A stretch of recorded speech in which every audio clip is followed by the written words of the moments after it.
Okay, so we'll go ahead and get started. If you are tuning in at some other time, you may want to hit pause. That way you can write this content down. Other than that, like I said, we are going to go ahead and get started then.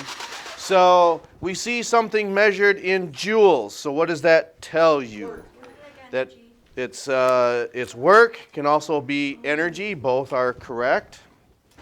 Okay, so what are some different types of energy that we've talked about? Kinetic is one, so it's moving. What else? Yes. What else? Oh, you had your hand up. How about another form of energy? You don't know any other form of energy? Electromagnetic. Electromagnetic, okay, that would be another form of energy. Electrical, we said kinetic, potential, mechanical, thermal. All those are different types of energy. Okay, so moving forward then, we see that your vocabulary, we're assigning that today. Thursday, we'll have that due. And you'll have 2 evaluations back to back, one on Thursday, one on Friday. Okay, so that is the week ahead. So go ahead and make note of that. Okay, so this is where we left off with last time.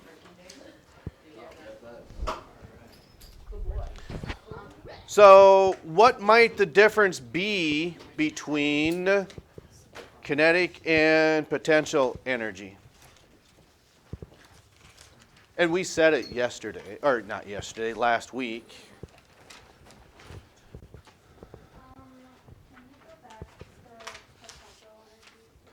We'd have to go forward for that, because that's what we're talking about here.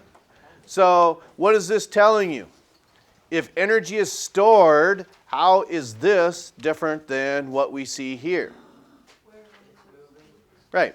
So kinetic energy is moving where potential then is not. So energy is stored. So you actually have the potential to change. And sometimes we use springs would be a really good example of this. And when it comes to your garage door openers or whichever, that'd be a good example of stored energy. Okay, and I might not have all the mechanics down correctly either, but I like to think if we were to analyze that, the springs, do they pull the door up, or does the garage door opener pull it up?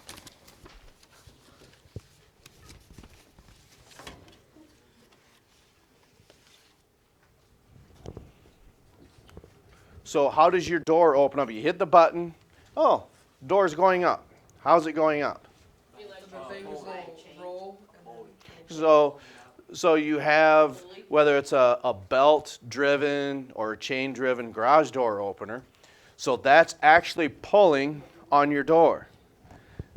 Then, and I think we got this right. I'm not a technician, but once you've backed out, you hit your button again. Above your door, those springs are there for a reason. Okay? It's not there to help pull the door up, because your garage door opener can't push it back down, and gravity cannot have an effect on that because it's just too heavy. Garage doors are a lot heavier than what you might think, especially if you have, you can certainly tell how warm it is in a garage because of the materials that they might have.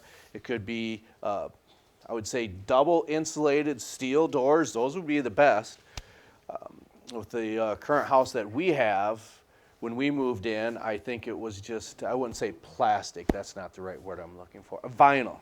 little vinyl tiles in there, and then when the wind was from the north, it would shake those tiles, and man, it would let that cold air in.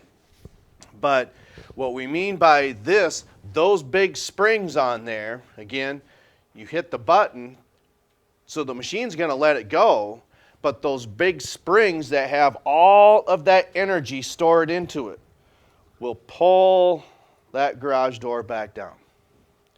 So we see potential energy around, it's just something that we just don't really think about. I'm trying to think of what else. See, farmers don't chop silage anymore to put in. They do, but not to put into a silo. Maybe do. You might be able to answer that. Do you know anyone who chops silage to put into a silo? It's really doesn't happen much anywhere. I'm looking around. Who else could possibly? And maybe back there. Oh, do you know someone who fills a silo? Do yourself or? No. Okay. No neighbor. Is it a blue harvester? It's the Cadillac of silos. I don't know. That means you have your regular ones that just have cement around it. They're precast. Then the harvesters are those blue ones. Those are ones I think you can actually store corn in because they're just that efficiently designed. Although it's back in the 70s, I don't know how efficient that really is. But so I'm glad you brought that up because this is more so a chemistry application. But do you help fill silo with them at all? No. Your neighbor does it, which can actually be quite dangerous because when your neighbor fills that silo, and for any farmer across this country, anytime you fill that silo, you better leave that open for a week, maybe, because does anyone know what fermentation means? Yeah. So what does that possibly mean? The only one I know is like for like alcohol, you can leave it like let it ferment, which makes it like taste better, stuff like that. Well, it does. So what's happening is it's actually releasing a gas, okay? And in that gas, that carbon dioxide then will actually ferment that alcohol, I believe. So the main idea is fermentation is the release of gas. And in this case, with whether it's corn silage or alfalfa silage or even oat silage, once that gets filled up, that silage is going to ferment. Fermentation, that's funny. What's funny about it? Just the word fermentation. Okay. So what happens is as this ferments, it's going to release gas. And that gas is, are you all right? Okay. The look on your face was, are you sure? Yes. Okay. All right. Is that will release what we call hydrogen sulfide. And if you leave that open to vent, you'll be fine. But unfortunately, sometimes we learn this the hard way. I wouldn't say we or anyone maybe in this vicinity, but I'm sure people have succumbed to that, which means they've died because of silo gas, because it happens in a silo gas. Okay. So the reason we got off on that tangent is when you're filling that silo, I don't know, you call it a hopper, that has a big spring on it too, so that when you lower the hopper, okay, which is quite heavy, gravity will help you there, but then when you lift that back up, there's huge springs on the side to help lift it back up. So then once it's back up top, then you have that energy is stored, it's not moving. Okay.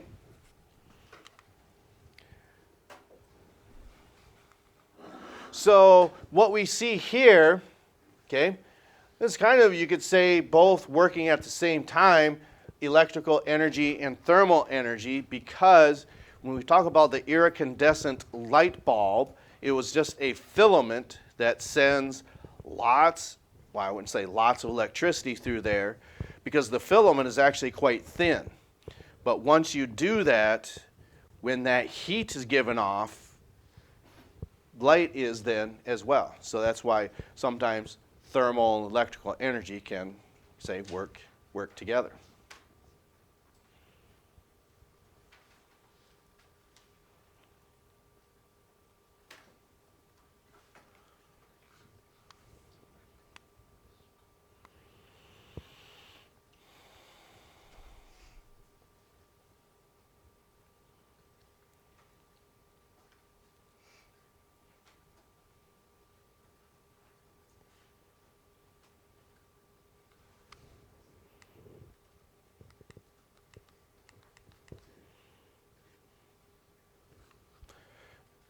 So the author chooses to talk about chemical energy as far as, we could say, with your automobile, okay? Yeah, we could say that. We could also say that for those of you who make the choice to perhaps take human anatomy and physiology, chemical energy is also digestion, okay? Because what's happening is, for instance, your chicken nuggets that you may choose to consume, or if you bring your own, you can say, I don't eat here, I bring my own dinner, lunch, whatever. Okay, well, if it has protein in it, okay, the body's going to make a type of enzyme that's going to break that down for you. Okay, so we were just talking about this last hour. Okay, like for instance, your chicken nuggets. Nuggets, whichever. Besides being unsafe of taking a whole nugget and swallowing it whole, that would be quite dangerous. For one, it could get lodged in your throat, so don't do that. But even if you bit your nugget in half, why not just swallow that whole? I mean, you can swallow it, but why do we choose to chew our food before we swallow? Yeah, it makes it easier to swallow. Yes, I understand that. But there's another reason for that. Because when you chew that, you're breaking that down into smaller and smaller bits. When that happens, the enzyme activity that takes place in your body, it works way more efficiently. Okay? So if that's the case, we get more energy from that. And again, that's why you chew your food. That is a type of chemical energy, because you are taking one substance, you're breaking it down, and you get something out of it. You could say, same thing here. What happens? You're adding fuel to your valve, okay, inside your car, truck, whatever. Okay, so once the piston has lowered all the way down, okay, then comes all the way up again. Okay, it fills with fuel, the spark ignites, and all of a sudden there's a little mini explosion, pushes the valve down. And when you have 8 of those going up and down like this, that's where you get more and more energy. So, yes, you have different types of engines, but when you hear a term like slant 6 or V8, what might that mean to you? Well, not necessarily how. Yeah, it has something to do with it, but you can be more specific with it. But why would it be more powerful? Why would a V8 be more powerful than a slant 6? It's got 8 pistons in it instead of 6. That's right. So with that, and does it say diesel? Okay, on here. But it doesn't go into that, but some of you might say, well, I don't have a gas engine. I've got a diesel type. Okay? I always like to say, God darn it, I want to fix this diesel engine, but I can't find the spark plugs. They don't have spark plugs. I know, they don't have spark plugs. Okay? So the combustion ratio of that diesel is, I would say, is perhaps much, it ignites easier, so it's much lower, I would be led to believe. But you don't need a spark plug to ignite a diesel engine. It's just when you compress that so much, it'll just ignite itself. But which one gives off more energy, gas or diesel? Gas does. You might say, well, why is it that we can pull more with diesel? You might be getting something going sideways a little bit by, I think a lot of it has to deal with gear ratios and bigger engines, of course. I think you're getting into it in that aspect. Okay, so enough of that. We're boring you too much here. Okay. So then, let's see here. I don't think we have a whole lot left. So let's see. I want to get to the end of this slide here. Then we'll go over that problem on the board.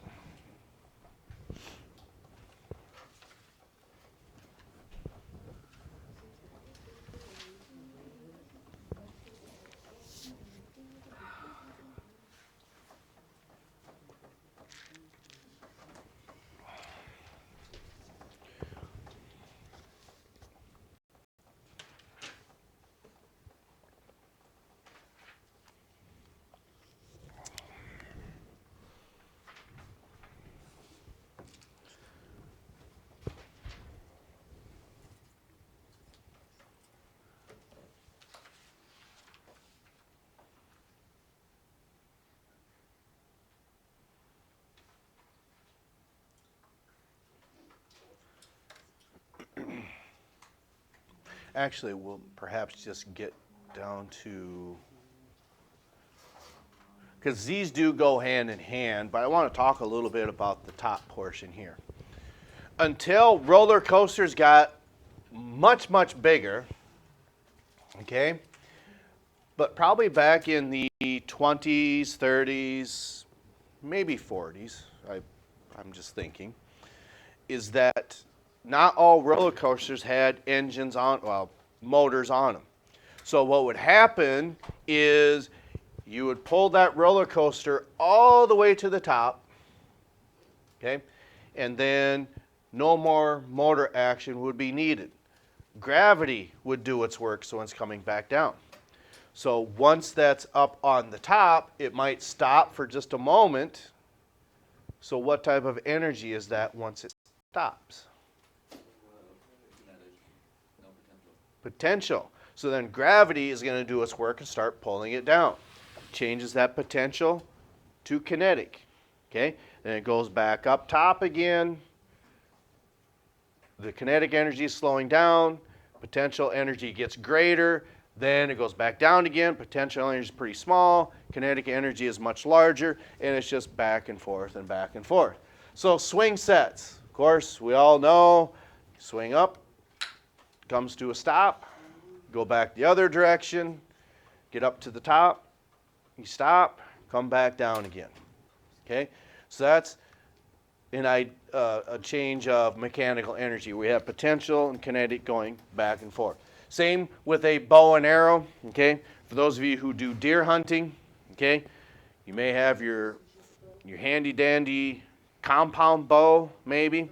Okay, so then you pull that back and you lock that arrow in.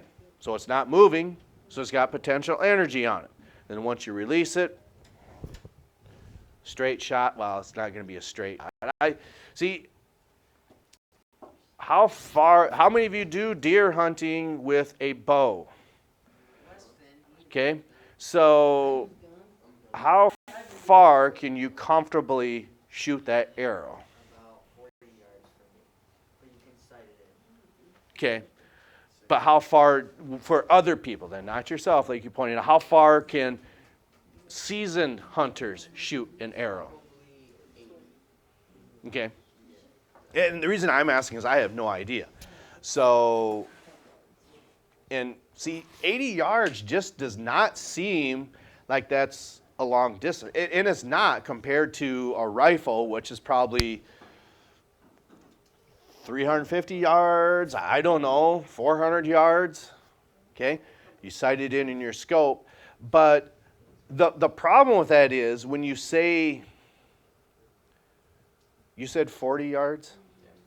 Okay. So what happens, the further away that you get, do you have to compensate for gravity, where it's going to have a little bit of an arc to it? So you have to actually aim higher than what you want to hit. Okay, that's the question I'm asking. So that is how a bow and arrow works, because you actually have that stored energy, then you release it, and then, because you were probably taught that, you didn't have to learn the hard way. Why am I not hitting anything? Well, because you're not aiming high enough. Okay, so again, I'm not a hunter, but that's certainly what would make sense to me. Okay, so we've got this problem up on the board. It says, when a baseball bat releases 2,110 joules, joules of what? Not, well, it can be. But what are we talking about this chapter? Yeah. 2,110 joules of energy on a 0.82 kilogram ball. So how fast was the bat moving upon contact? Okay. You know, I have inadvertently failed you on this. Okay? And what I mean by that, I need to do a little fixing here. You don't need to erase a whole lot.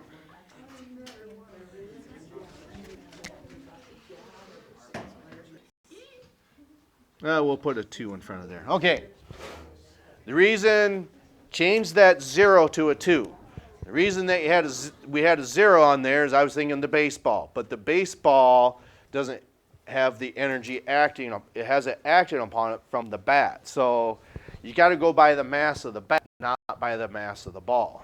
Which means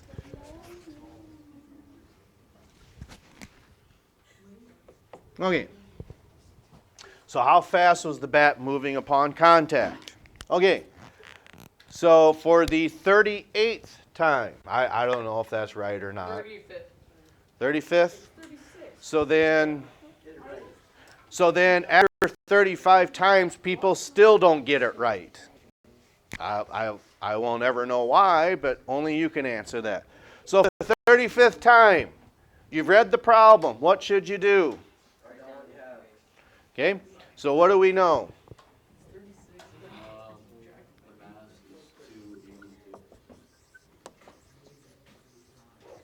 What else do we know?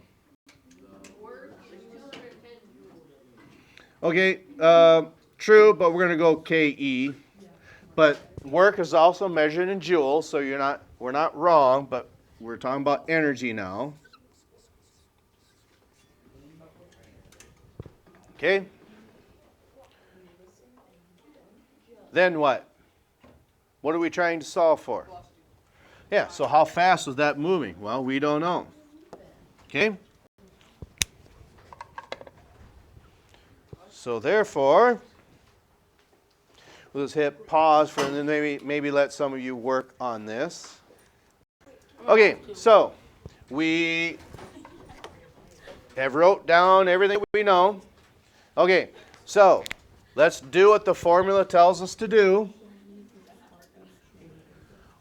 What's on the left-hand side of that equal sign? 210. 2.10. Okay. What's on the right-hand side? We got a fraction. 2.82. Okay. Over 0.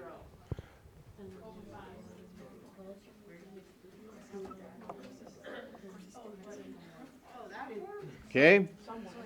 Over 5. Over 2. Okay. Are we missing anything?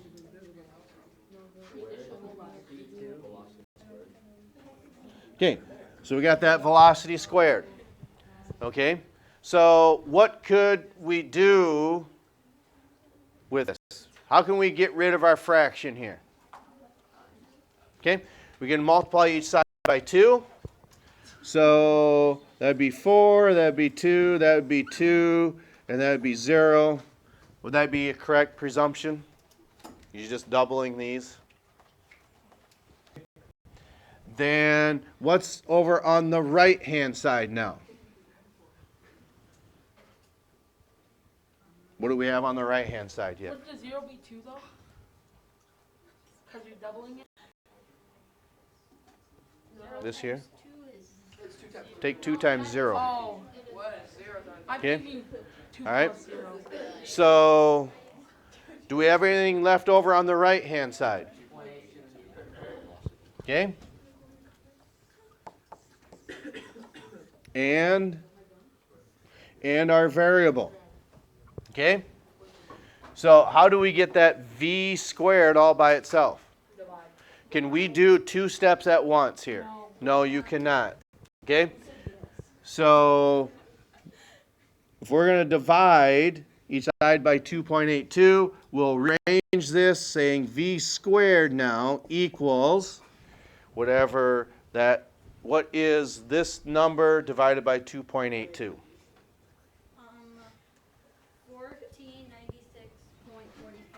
1496.45. And then I did the exponent of 2, and I got 2239362. Oh, okay. You got the right idea, you just went the wrong direction. In other words, we got to a fork in the road, should have went left, but we went right. You got the right idea, okay? So a little bit of help here. We're not quite done yet. You might say, well, we got our velocity down to this, but there's one last step. Yes? You divided by Nope. Dividing by 2 is not going to help. multiply it. Nope. Someone said it, but just you can take the square root of that. Okay? That's this funny looking symbol that looks like that. Okay? So once you take the square root of that, which means some of you might need a little help with this. You might not know how to do square roots on this, and that's fine. Okay. So what you do, okay, if you have a calculator like this or something fairly similar, okay, what I want you to do is hit your second key here. It's this one that's a little different color blue. Hit that button, okay? Then, right next to your 7 key, right here, you hit your second, then you hit this one. Then what's going to pop up on your calculator looks like this. You see that? Okay? Then you go ahead and put your number in there, which is 144.6.45. Then you just hit equals. Okay? So what's the velocity of this? 38.68 meters per second. 38. Okay, I'm just going to stop there because there's some decimal points, but you get the idea. So 38 point blank blank blank. There's 2 decimals. 0.03 meters per second. Okay.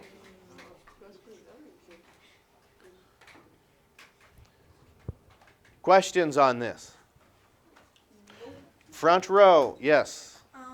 Why is there no decimal for the 30? Oh, well, I just said point whichever. 0.03, whichever. 0.03. Okay. I put 38.68. Okay, well, we're probably just a little different here. As long as you have 38.68, that's fine. Okay, so front row. We're on the bus here. Middle row. Middle row. Middle row. Back row. Okay, so for some, I've seen this and I've seen this. What choice could you do to really help yourself? Write it down. Okay, so write it down. So are we choosing to write it down? Yeah. Some people, yes. Okay. So should you have problems with it, Take initiative. It's your choice. It's your responsibility to do that. Okay. So we'll continue with this tomorrow. You have some, how many of you are done with your vocab?